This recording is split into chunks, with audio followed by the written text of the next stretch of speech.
গণ অভ্যুত্থানকে স্বাধীনতার উপরেও স্থান দেওয়ার একটি প্রচেষ্টা একটি মহল থেকে আমরা লক্ষ্য করেছি অত্যন্ত দুঃখের সাথে।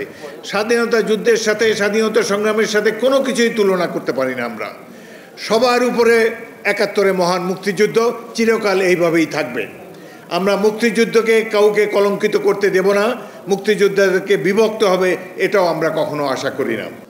১৯৭১ মুক্তিযুদ্ধ বাঙালির জীবনের সবচাইতে বড় ঘটনা, সবচাইতে বড় অহংকার। এর সাথে কোনো কিছুরই তুলনা হতে পারে না। আমরা যারা এই যুদ্ধে অংশগ্রহণ করতে পেরেছি আমরা প্রকৃত অর্থেই ভাগ্যবান।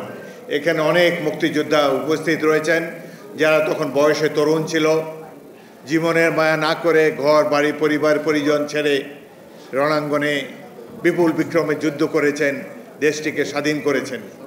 কিন্তু স্বাধীনতার অব্যবহিত পরেই যার যার পেশায় তারা ফিরে গিয়েছেন এবং দেশ চালনার ভার যাদেরকে দিয়েছিলেন, যারা মুক্তিযুদ্ধের সময় নিরুদ্বেগ জীবন যাপন করেছে কলকাতা এবং আগরতলায়, যাদের জীবনের কোনো ঝুঁকি ছিল না, যারা মুক্তিযুদ্ধের কোনো ঘোষণাও দেননি, তাদেরকে আমরা দেশের শাসনভার পরিচালনার জন্যে দায়িত্ব দিয়ে আমরা চলে গিয়েছিলাম নিজ নিজ পেশায়।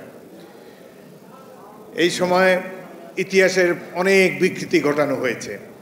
এখনও আমরা দুঃখের সাথে লক্ষ্য করছি ইতিহাসকে বিকৃত করার চেষ্টা করা হচ্ছে।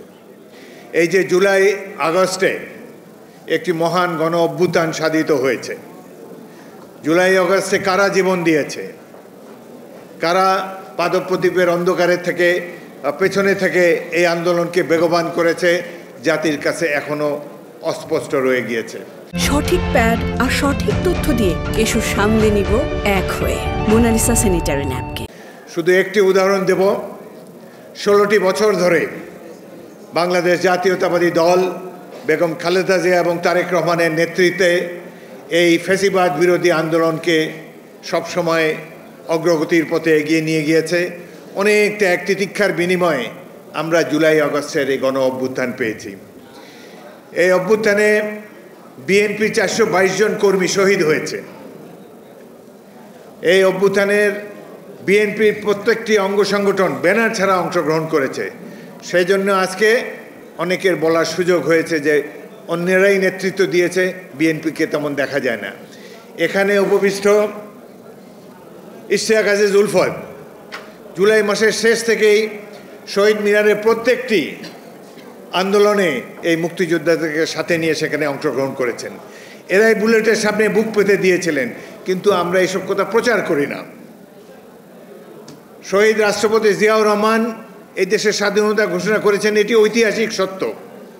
আওয়ামী লীগ সেটি স্বীকার করে না, কিন্তু ইতিহাসে অমোঘ সত্যটিকে আড়াল করে যাওয়া কখনোই সম্ভব হবে না। আজকে এই যে গণ অভ্যুত্থানকে স্বাধীনতার উপরেও স্থান দেওয়ার একটি প্রচেষ্টা একটি মহল থেকে আমরা লক্ষ্য করেছি অত্যন্ত দুঃখের সাথে। স্বাধীনতা যুদ্ধের সাথে, স্বাধীনতা সংগ্রামের সাথে কোনো কিছুই তুলনা করতে পারি না আমরা। সবার উপরে ৭১ মহান মুক্তিযুদ্ধ চিরকাল এইভাবেই থাকবে। আমরা মুক্তিযুদ্ধকে কাউকে কলঙ্কিত করতে দেব না, মুক্তিযোদ্ধাদেরকে বিভক্ত হবে এটাও আমরা কখনো আশা করি না।